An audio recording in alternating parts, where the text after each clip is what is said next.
Hello mga bossing, mga madam, it's me again, ang inyong driver na sweet lover na vlogger. Good day sa buong mundo at magandang gabi dyan sa inyo sa Pilipinas, Luzon, Visayas, Mindanao. Bago pong lahat, please dalawin nyo ang aking YouTube channel. Pag nakita nyo ang notification, click nyo lang yan. Pag nakita nyo ang all, toldukan nyo lang yan mga bossing, mga madam. At nang makita nyo lahat ng mga in-upload ko mga busing mga madam. Okay? Maraming salamat po sa inyong lahat mga busing mga madam.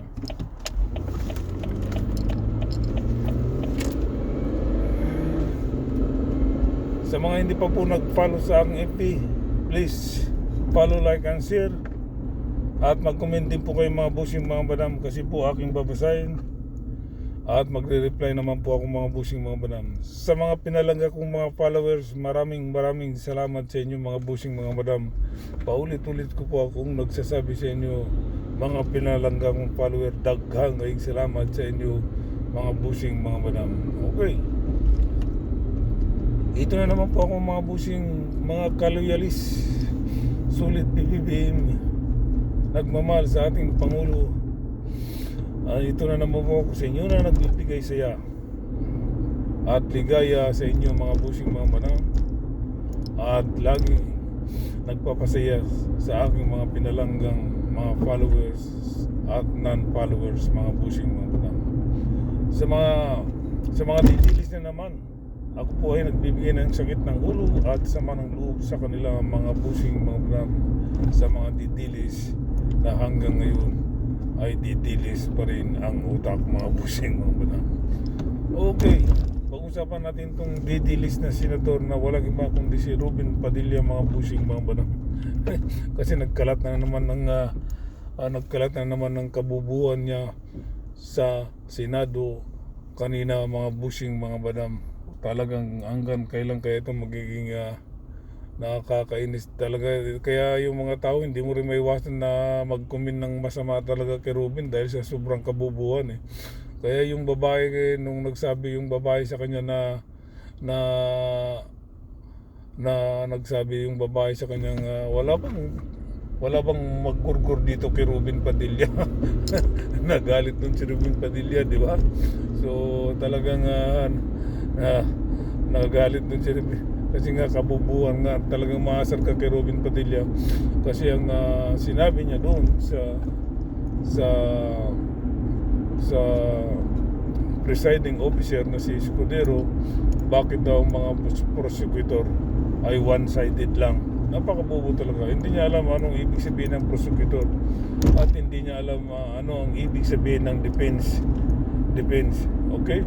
Talagang kahit kailan bubo talaga ito si Robin Padilla. Kaya nga prosecutor yan kasi one-sided yan. Alangan naman nakakampi doon sa defense. Kaya rin yung defense kasi one-sided yan. Alam mo naman kakampi sa prosecutor. Ganun yung Robin Padilla, napakabubo mo. Kahit kailan napakabubo. Sarap magmura, kaso lang ayaw ko na magmura dahil wala rin napakabubo lang kasi. Pero mo sabihin niya sa prosecutor one-sided daw.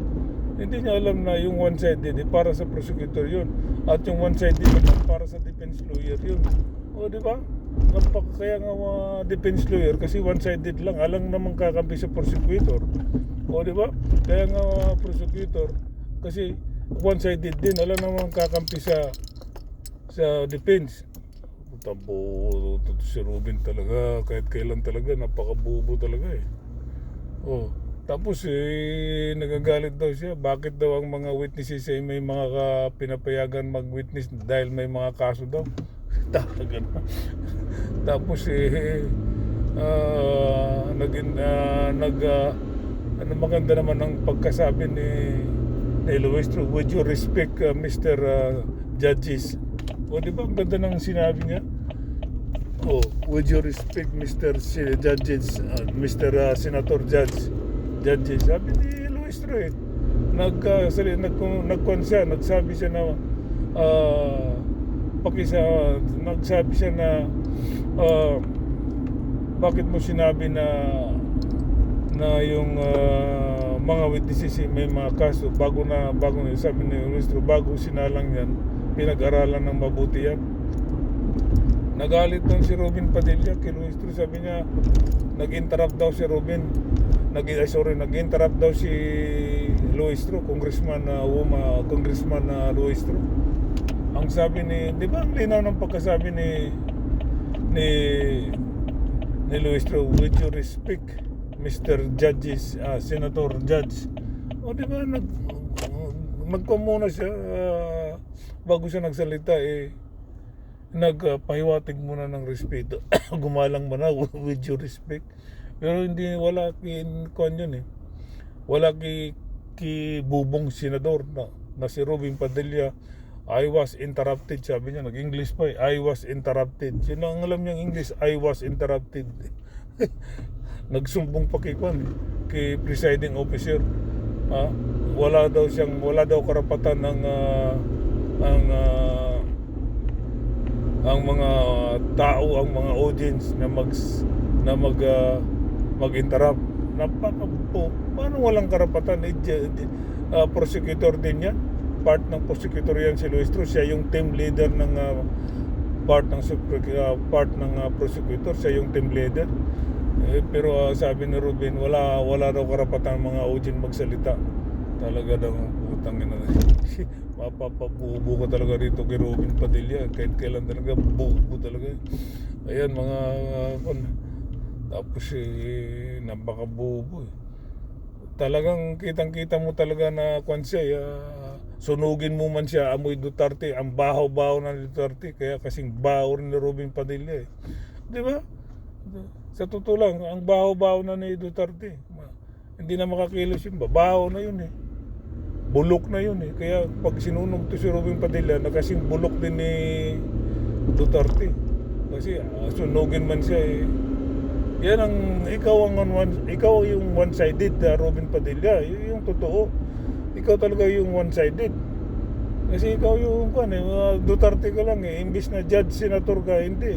Doon ka nagiging defense lawyer kay Sara Duterte na napakabubo mo. Wala kang utak. Kahit kailan talaga, bubo talaga itong Robin Padilla. Ikaw yung one-sided talaga, yun ang totoo. Ikaw yung one-sided, bubo ka. Di ba? Mga busing mga madam. Tapos nagagalit ka pa parang nagalit ka kay Congressman Luistro kasi nag-interrupt. Ang linaw ng sabi ni Luistro na pinanood ko Ang linaw ng sabi with your respect. With your respect. Sinabi pa niya doon kay Robin Padilla, with your respect Mr. Senador Judge. Di ba? Tapos ikaw hindi mo tatanggapin yung komentaryo ni Congressman Luistro. Nagsumbong ka pa sa presiding officer. Buti na lang magaling to si presiding officer na nahilot niya si Robin Padilla. Di ba? Kabastos talaga to.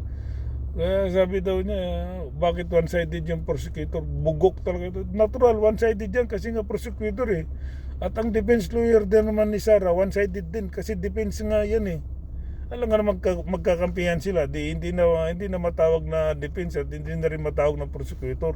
Ganun yun, Robin Padilla, napakabubo mo, hinayupak ka. Kahit kailan, napakabubo mo talaga Kaya sayang yung Tapos yung pulisya pa, yung resulta ng rating ng pulisya, pag tumakbo daw ngayon si Robin Padilla ng senador, mananalo daw po kaya na itong mga pulisya na ito. Kabubuhan din itong pulisya Itong mga binabayaran yung mga hindi na ako naniniwala sa mga rating na yan. Walang kapalpakan lahat yan, di ba? Yung rating nila ang rating nila nung nakarang eleksyon na senador, pumasok si Pacquiao. Bakit hindi nanalo kung totoo yung rating? Bakit hindi nanalo si Pacquiao? Pumasok. Si Bong Revilla pumasok sa rating din kung nakaraan. Bakit hindi nanalo si Robin? Di ba? Tapos yung mga maliliit na yung bagsak ang mga rating, yun ang nanalo. Katulad ni Marcolita doon sa rating nung nakaraang 2022 sa eleksyon, bagsak ang rating ni Marcolita, pang 29 yata siya sa senador na rating niya eh. Pang 30 o 29. O bakit pumasok si Marcolita nagiging nagiging number 5 pa. O di ba? Kaya mga itong mga police rating, di ako naniniwala niya, makapalpakan niya, mga binabayaran niya.